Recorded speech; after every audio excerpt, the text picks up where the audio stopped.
everyone, welcome once again to my channel Maths on Tips by A Verma. चलिए, जैसा आज आपने टॉपिक देखा है complete maths for class 12th in 4 months. 4 months तो बहुत ज़्यादा हैं, हम 4 से पहले ही इसको कवर कर सकते हैं। थोड़ा सा आपका सपोर्ट चाहिए और थोड़ा सा मेरा, दोनों कंबाइंड करें तो हम 4 मंथ से बिफोर कंप्लीट कर सकते हैं 95 अबव स्कोर करने के लिए। ठीक है, तो चलिए पहले हम देखते हैं थोड़ा सा पेपर का पैटर्न कि अब पेपर का पैटर्न कैसा है। पेपर का पैटर्न हो गया है 80-20। 80-20 का मतलब है 20 आपका ओरल है। ओरल में एक आपको लैब मैनुअल या लैब एक्टिविटी जो भी पर्सनल स्कूल वाइज डिफरेंट जो भी करवाई जाएगी। 10 मार्क्स आपके होते हैं जो आपके 3 टेस्ट होंगे उन टेस्ट के अकॉर्डिंग। ठीक है, जो टर्मिनल टेस्ट हुए हैं उनके मार्क्स के बेस पर 10 से आपको मार्क्स अलॉट होंगे।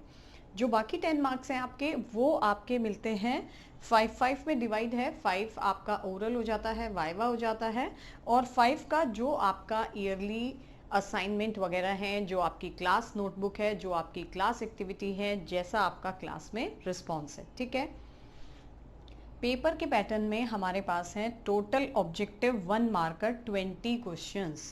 ठीक है, पहले ये क्वेश्चंस कम थे लेकिन अब 20 क्वेश्चंस हैं, तो किस किस चैप्टर से, मोस्टली हर चैप्टर से ऑब्जेक्टिव क्वेश्चन बन सकते हैं। 1-2 चैप्टर हैं जिनसे ऑब्जेक्टिव नहीं बनते हैं, तो हर चैप्टर को आपको टच तो करना ही पड़ेगा। ऐसा नहीं है कि आप किसी चैप्टर को कंप्लीट छोड़ सकते हैं। ठीक है, उसके बाद आ जाते हैं शॉर्ट आंसर। शॉर्ट आंसर है हमारे पास केवल 6 यानी 12 मार्क्स। लॉन्ग आंसर जो 4 मार्कर क्वेश्चन है, अगेन 6 क्वेश्चन हैं, 24 मार्क्स के ऐसे क्वेश्चन हैं।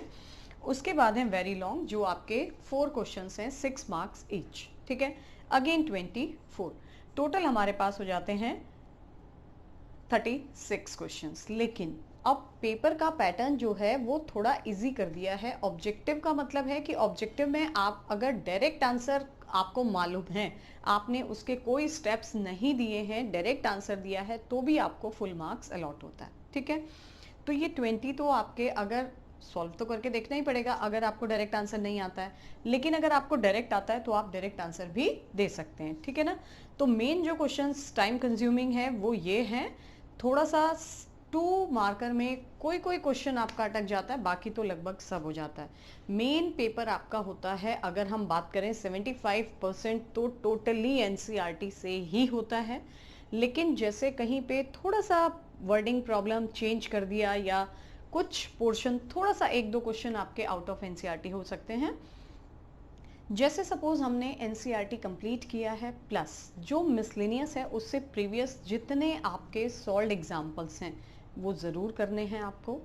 एग्जाम्पलर आपके पास एक बुक आती है या एक अरिहंत की बुक भी है, अरिहंत प्रैक्टिस मटेरियल। ठीक है, सैम्पल पेपर तो अलग चीज़ है, उसमें क्या है कि लास्ट ईयर के जितने पेपर्स के क्वेश्चंस हैं वो प्लस उनके सॉल्यूशन सब आपको अवेलेबल हैं। ठीक है, तो ये रहा हमारा पेपर पैटर्न। अब हम थोड़ा सा चैप्टर्स की बात करें, अगर रिलेशन एंड फंक्शन 8 मार्क्स, लेकिन इसमें इनवर्स ट्रिग्नोमेट्री भी इंक्लूडेड है। ठीक है, एलजेब्रा, एलजेब्रा में आपका मैट्रिक्स आ जाता है और डिटर्मिनेंट आ जाता है, वो है 10 मार्क्स। ठीक है, कैलकुलस 35। अब इस कैलकुलस में क्या क्या है, कैलकुलस में कंप्लीट आपके आ जाते हैं continuity, differentiability, application of derivative, उसके बाद integration, application of integration and differential equation. Total 5 chapters combined होके आपको देते हैं 35 मार्क्स। ठीक है, vectors and 3D again scoring chapter है 14 मार्क्स का। ठीक है, linear programming 5 marker and probability है आपका 8 मार्क। अब 8 मार्क्स में क्या है कि कभी कभी एक 4 मार्कर आ जाता है, 2 2 मार्कर आ गए, या 2 1 मार्कर आ गए, एक 2 मार्कर आ गया, एक 4 मार्कर आ गया। तो इस टाइप से डिवीजन चेंज हो सकता है, ऐसा ज़रूरी नहीं है कि किस टॉपिक से 6 मार्कर का क्वेश्चन कंपलसरी है। ये बोर्ड ने क्लियर कर दिया है कि पहले जैसे हमारा फिक्स होता था कि यहीं से 6 मार्कर आएगा, अब ऐसा कोई फिक्स नहीं है। तो ठीक है, आपके लिए एक और अच्छी बात है कि अब इस साल के लिए सिलेबस को भी कम से कम 30% रिड्यूस किया है। ठीक है, तो आपके पास जितना सिलेबस है आप उसको बहुत अच्छे से प्रिपेयर कर सकते हैं। अब वो क्या क्या है जिसको रिड्यूस किया है, चैप्टर फर्स्ट 1.3 एक्सरसाइज सिलेबस में नहीं है, 1.4 भी सिलेबस में नहीं है, केवल आपको फर्स्ट 2 एक्सरसाइज प्रिपेयर करनी है। सेकेंड चैप्टर में केवल फर्स्ट एक्सरसाइज आपको अच्छे से करनी है, principle values and principle values branch, क्योंकि प्रॉपर्टी बेस्ड क्वेश्चन सारे रिड्यूस हो गए हैं।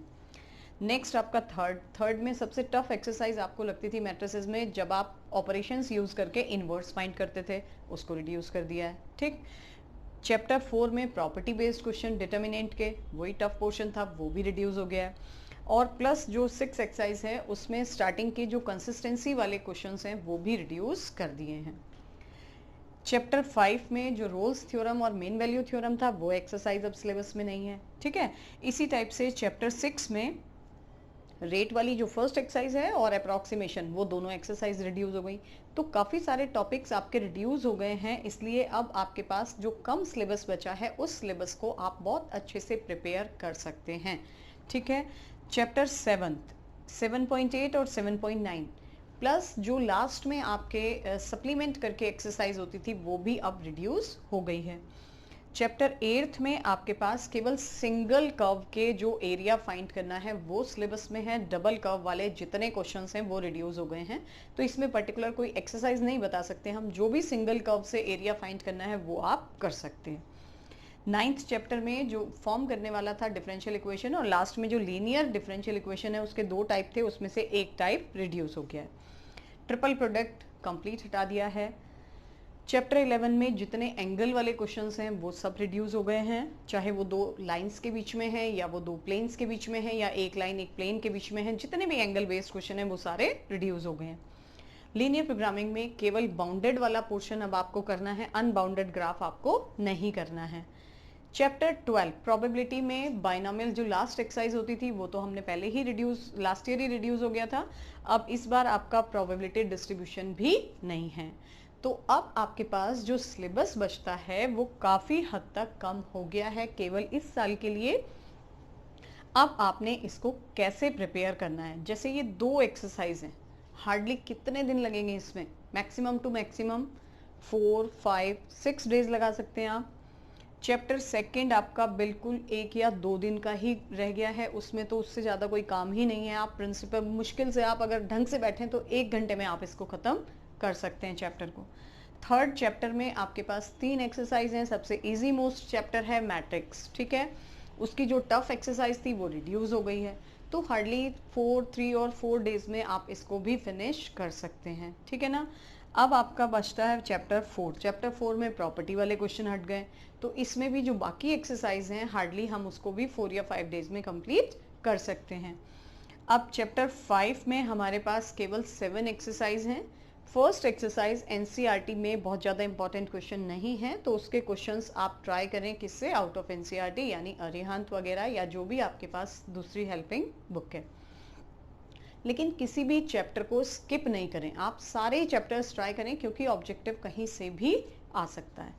अब आपके पास आता है 6 चैप्टर। 6 चैप्टर में जो टफेस्ट एक्सरसाइज है दैट इज मैक्सिमा मिनिमा, बाकी इंक्रीजिंग डिक्रीजिंग है, टेंजेंट नॉर्मल है, दोनों सिंपल एक्सरसाइज हैं। केवल मैक्सिमा मिनिमा में टाइम लगेगा जितना भी, हार्डली आप 10 डेज में आराम से इसको फिनिश कर सकते हैं। अब हमारे पास आता है 7th चैप्टर। जो टाइम कंज्यूम होता है बेटा वो होता है इंटीग्रेशन में, क्योंकि इंटीग्रेशन थोड़ा ज़्यादा वास्ट है, उसके लिए प्रैक्टिस आपको चाहिए बहुत ज़्यादा, तो इंटीग्रल को आप पहले कंप्लीट कर लें ताकि आपका जो टाइम है वो मेन कंज्यूम होने से बच जाए एंड में। ठीक है, 8th चैप्टर आपका शॉर्ट हो गया है क्योंकि जितने भी सिंगल कर्व बेस्ड क्वेश्चन है केवल वही आपके सिलेबस में है, बाकी सब रिड्यूस हो गए हैं। चैप्टर 9th इजी चैप्टर है, हार्डली आप 8 to 10 डेज में इसको भी बहुत अच्छे से प्रिपेयर कर सकते हैं। वेक्टर्स हार्डली 2 या 3 डेज का चैप्टर है। बचता है हमारे पास 3D। ठीक है, अब 3D में क्या है कि 3D में लाइन वाला पोर्शन बहुत इजी है, उसमें एंगल्स वाले क्वेश्चन थे वो रिड्यूस हो गए, अब केवल हमारा SD रह जाता है, शॉर्टेस्ट डिस्टेंस। और जो प्लेन वाले टॉपिक है वो थोड़ा सा वास्ट है, अगर हम मैक्सिमम टू मैक्सिमम डेज भी लगाएं तो हार्डली आप इसको 8 to 10 डेज में फिनिश कर सकते हो। लीनियर प्रोग्रामिंग ज़्यादा से ज़्यादा 2 या 3 दिन, प्रोबेबिलिटी हार्डली 8 डेज में आप इसको फिनिश कर सकते हैं। ठीक है, अब आपने करना कैसे है, क्या आपने स्ट्रेटेजी लगानी है कि आपके 95 अबव मार्क्स मैथ्स में श्योरली हो जाएं। सबसे पहले डेली का अपना टाइम रूटीन बनाओ, चाहे आप हाफ आवर दो, 1 आवर दो, लेकिन डेली। ठीक है, जो मैंने कल काम किया है उसमें से कोई भी एक क्वेश्चन बीच में से सडन रैंडम कोई भी एक क्वेश्चन आप डेली करें, ताकि पीछे का ऑल क्लियर नहीं हो जाए। ठीक है, डेली आपने प्रैक्टिस करनी है, तो बहुत ज़्यादा क्या, अब आप टफ कह ही नहीं सकते। जो जो टफ पोर्शन था वो तो सब रिड्यूस हो गया है। हार्डली 2 या 3 टॉपिक रह गए हैं कि जो थोड़ा सा टफ है, बाकी सब इजी पोर्शन आपके पास है। आपके पास गोल्डन चांस है, इस बार आप बहुत अच्छे से मार्क्स गेन कर सकते हैं। और अगर आपका सपोर्ट है तो मैं भी आपको लाइव क्लास डेली देती हूँ क्लास 12 के लिए। अभी केवल इस वीक के लिए सॉरी, क्योंकि नेक्स्ट वीक से हम फिर से लाइव क्लासेस शुरू करेंगे। प्लस जितनी इम्पोर्टेंट क्वेश्चंस की सीरीज़ है, ऑब्जेक्टिव क्वेश्चंस अलग से, वो सारी सीरीज़ आपको चैनल पर अवेलेबल है। ठीक है, अभी इस ईयर के लिए भी जितने ऑब्जेक्टिव पॉसिबल हैं वो सब हम लाइव क्लास में डिस्कस करते हैं, और साथ में आपको टाइम टू टाइम वीडियोस भी मिलती रहेंगी।